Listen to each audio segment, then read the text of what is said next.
let's continue discussing farms. In the last episode, I went over what I believe to be the most influential farms, the ones that everyone can benefit from having. But in this episode, I want to talk about all the other farms.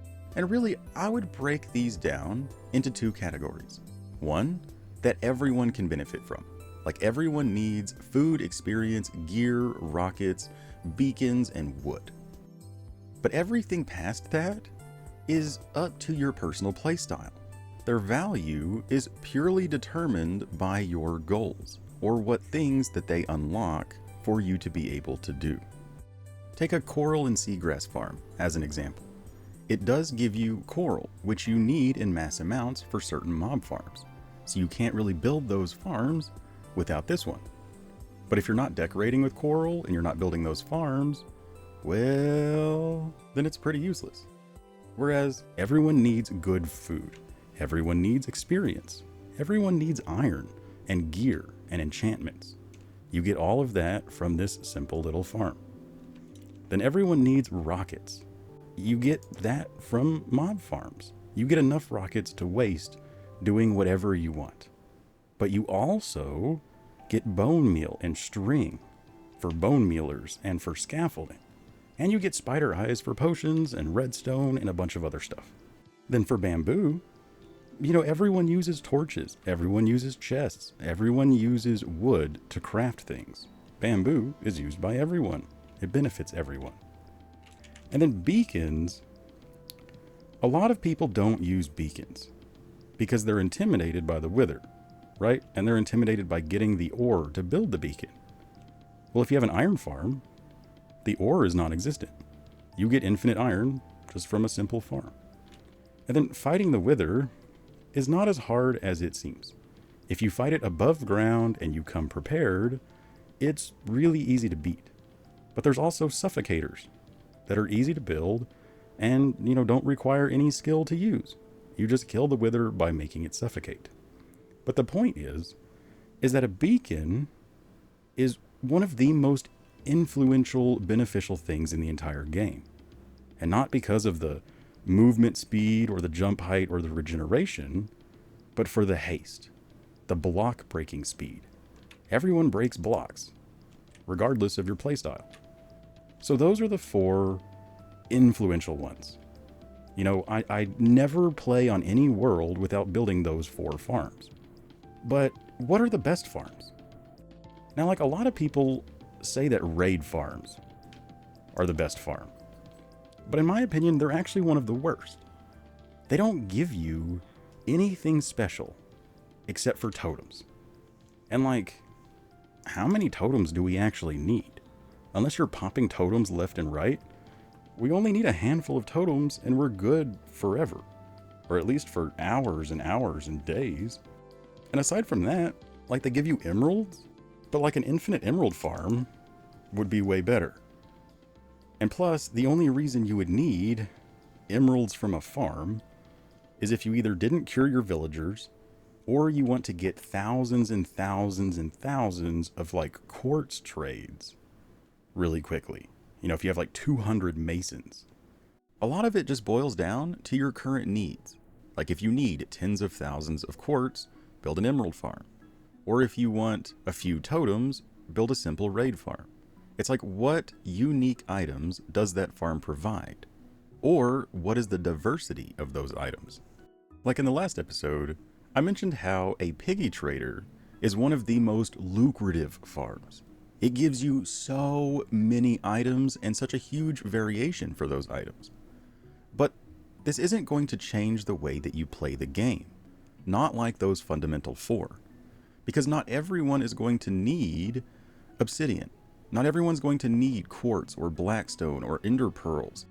So the bottom line is that even though a piggy trader is one of the most awesome, lucrative farms that you can possibly build, its value, how much value it provides, will be solely dependent upon your individual playstyle. And so that's where there's a difference between necessary farms and good farms. I would never play without having a mob farm, an iron trader, wither skull, and some bamboo. Those are just kind of like prerequisites because of how impactful they are at everything you do in the game. Where all other farms are for very niche specific goals that you have in mind. Like last time we mentioned a big old creeper farm or a ghast farm that gives you thousands and thousands and thousands of gunpowder. Well, a normal mob farm gives you enough gunpowder to make rockets. And the only other thing that you can make with gunpowder is TNT. And not everyone is going to build tunnel borers and world eaters. But if you are, well, then a good creeper farm is very influential for you.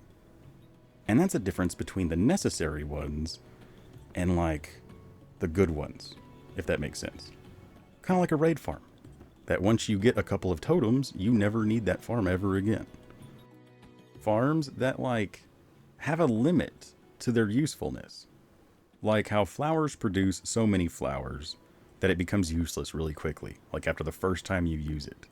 Or how like a drowned farm, once you have 50 tridents, enough to build any of the farms that you could ever want, well, you don't need, a drowned farm anymore because you don't need the tridents. Since that's the only useful thing it gives you.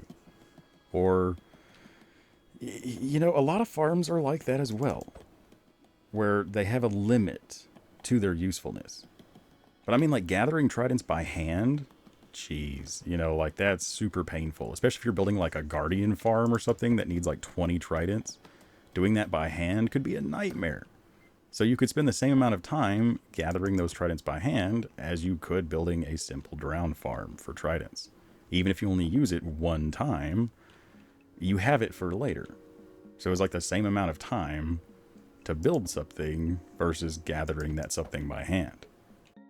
We also have other niche farms. Let's say vines. If you don't build with vines, then a vine farm is totally worthless to you. But if you want to build like some crazy jungle area, well, vines might be cool. It might be cool to have a vine farm. So that's where like all other farms are like this, where they're either like extremely valuable to what you're trying to do, or they're totally worthless. Now there are some that kind of rest in the middle, right? Like a moss farm. Moss farms give you moss. They give you azalea trees. They give you moss variants for like cobblestone, but it can also produce bone meal. So like the more diverse a farm's production, the higher the odds that it will be useful to you or to more people as a whole. Like a piggy trader is valuable because of the sheer diversity of stuff that it gives you. Or like a flower farm. Almost everyone is going to use dye, for concrete or for, all the stuff that you dye with flowers. Now, like, does everyone need millions and millions and millions of flowers? No. But I'm sure a lot of people have built large builds out of a certain color of terracotta or concrete, in which case a flower farm would be more valuable to those people. In fact, I would list a flower farm near a moss farm, where like a moss farm is super valuable for a whole lot of different reasons. And a flower farm, dye is just so generically useful that it would be nice to have. But also with flower farms, you use it one time and then you're just drowning in flowers. Whereas going back to like the vine farm is not very useful for most people. Or like a creeking farm. A creeking farm is just like a vine farm. Like if you want to build out of the resin, then a creeking farm is like the most OP thing in the game because it allows you to accomplish the thing you're trying to do. Where if you don't like the resin blocks and you don't want to build out of resin, well, a creeking farm has about as much value as that vine farm down there. Or same way with like a mud farm. Like me personally, farms like this, like a rooted dirt or a mud farm, I just go gather that material by hand. I go to a mangrove swamp and I collect 10,000 mud in 5 minutes. Whereas if I tried to make 10,000 mud with a mud maker, it would take a much longer amount of time and it would cost me materials. I would have to put in dirt in order to get the mud. So I try to collect materials by hand when I can, rather than build the farm. So like farms like this are more niche. They're even more niche than like a creeking or a vine farm, because you can gather those things faster by hand. But things that are not easily gatherable by hand, like ink from squids, having to run around and kill them by hand, that's kind of like, the opposite of a mud or an ice farm, where those materials are very easy to gather in mass amounts. Whereas like ink is not easy to manually gather in mass amounts. So like an ink farm is one of the most valuable farms if you need black dye and ink, or like a snowball farm. It's not as easy to manually collect snow as it is like ice or mud. And plus a snow farm is super simple compared to those other ones as well. So like, I think that a snowball farm has more value than farms that give you something that is easy to collect. That might sound like common sense, but like I see a lot of people make mud makers in their base, and they convert mud really slowly rather than just go collect it by hand. Or same with ice. Like just go find an ice biome and boom, you have millions of ice really quickly. But the benefits of those farms is that if you didn't handpick your world seed, well, you might not have a mangrove swamp. You might not have a giant ice biome. That's kind of the difference between all of these niche farms, right? That like everything aside from those first 4 that we listed are for very niche specific goals. That to some people, those farms are worthless, and to others, those farms are better than anything in the game. Because it just depends on your project. But it also depends on the items that it gives you and how easy those items are to obtain elsewhere. And also, what you can do with those items. For example, having a good gunpowder farm opens up your ability to use TNT harvesters, tunnel borers, and world eaters. Whereas a crop farm, whether you're using village harvesting or bone mealing or a waterfall farm, like what does beetroot, potatoes, and carrots actually open up? Their only uses really is to trade to farmers. Now wheat is a different story. Wheat opens up your ability to craft things such as hay bales and target blocks. But unless you're trading the other veggies to farmers, they aren't opening up any new doors. They don't have any uses. I see a lot of times that people have like automated beetroot farms and potato and carrot, and it's like, what do you actually use those for? Because if you're crafting golden carrots, you're wasting time, you're wasting resources. If you're eating cooked potatoes, again, one single farmer villager gives you infinite golden carrots, good food, amazing food for nothing. So I'm always just kind of inquisitive when it comes to the crop farms, aside from wheat. Now on a similar topic, we have bone mealers. They're not always the most efficient way to farm these things, but they are the fastest. Like if we need thousands of wheat or target blocks really quickly, well, a bone mealer can do that. No waiting time. If you need thousands of cocoa beans really quickly, again, a bone mealer can do that with no wait time at all. And so that makes any farm that can produce bone meal a little bit more valuable. Because we're not going to use dedicated bone meal for most things, except for things that require it, like moss or flowers. But even like a lot of the decorative items, the tall flowers, the bushes and firefly bushes, we have to bone meal those in order to gather mass amounts of them. So bone mealers have their place. But even for something like sugarcane or bamboo, if you need a ton of that really quickly, bone mealing it would be the fastest way. No growth time, no wait time. And so it's hard to say, like, what are the best farms, right? Because aside from those first 4 that we talked about, that are beneficial to everyone, regardless of your playstyle, all the rest of them are for specific goals. You know, turtle eggs, ice, vines, resin. They're very specific. Even if you built an ice farm, if you never need ice, then that farm is pretty worthless. And like, I know a lot of this sounds like common sense, but back whenever I didn't know how to design farms, I would just kind of like pick simple farms and build them. And I just found that like a lot of farms aren't as beneficial as they may seem on paper. Now, a pumpkin melon farm is kind of another one of those interesting ones. Pumpkins and melons are useless by themselves. You know, like, we don't need pumpkins and we don't need melons. But you can trade them to farmers.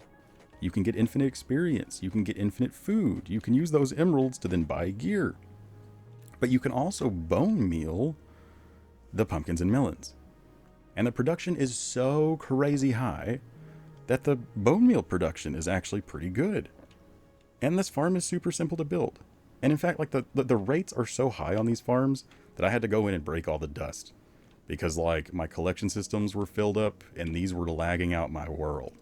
So these are kind of the opposite of what I just mentioned. Where on paper, they seem pretty useless.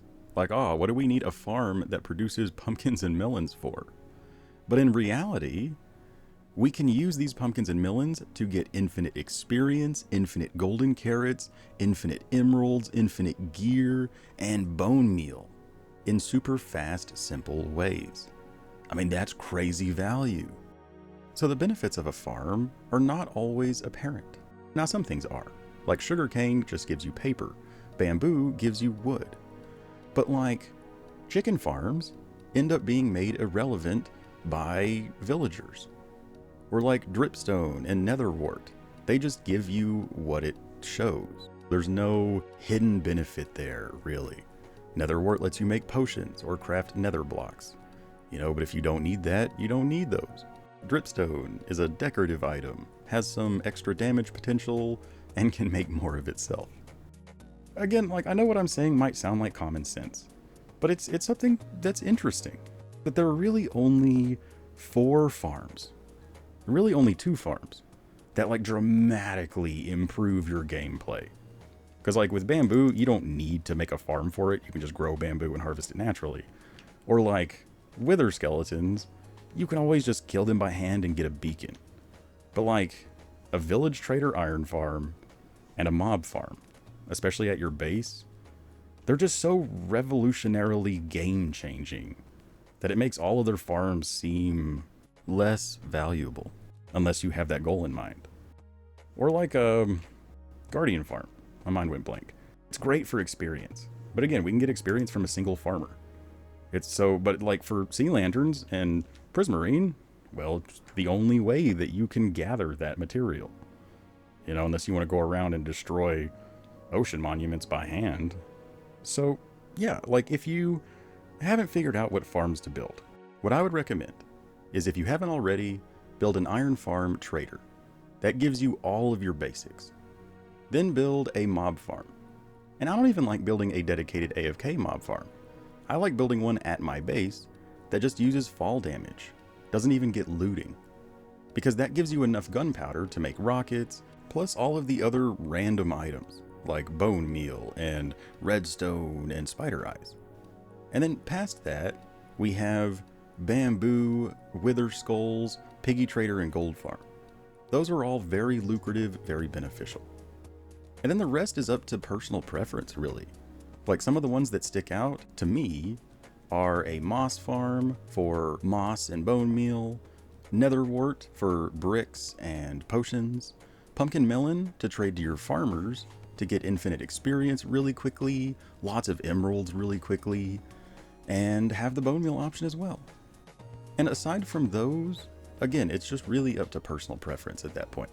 Like if you want to build out of TNT, if you want to make world eaters and tunnel borers and harvesters, well then aim for a really good creeper farm. Which also might mean that you need an ice farm in order to build a really good creeper farm. You know, so that can kind of give you a direction as well. Like picking a goal, picking a project, and then working toward that goal or project. But let me know what you think about these discussions. One thing that I would like to talk about is redstone. Maybe do some live recordings of me designing redstone or designing farms. Talk about how, like the process of that. It's not as complex as one might think. Even if you don't know very many mechanics, you just kind of start with what you do know and then fill in the blanks from there. You always build everything one piece at a time. No matter how complex it ends up being or how complex it looks, it's all just building blocks, one block at a time. But that's all we got for this episode. I really hope you enjoyed it. And I hope that you like this series and look forward to these discussions. Again, let me know what you think about it down in the comments. But always remember that you are totally awesome. And I don't just say that, I mean it. Like, I can't make these videos without your support. So I really love you all, and I appreciate you being here. But always remember that you are totally awesome, and above all, don't forget to have fun. Bye-bye.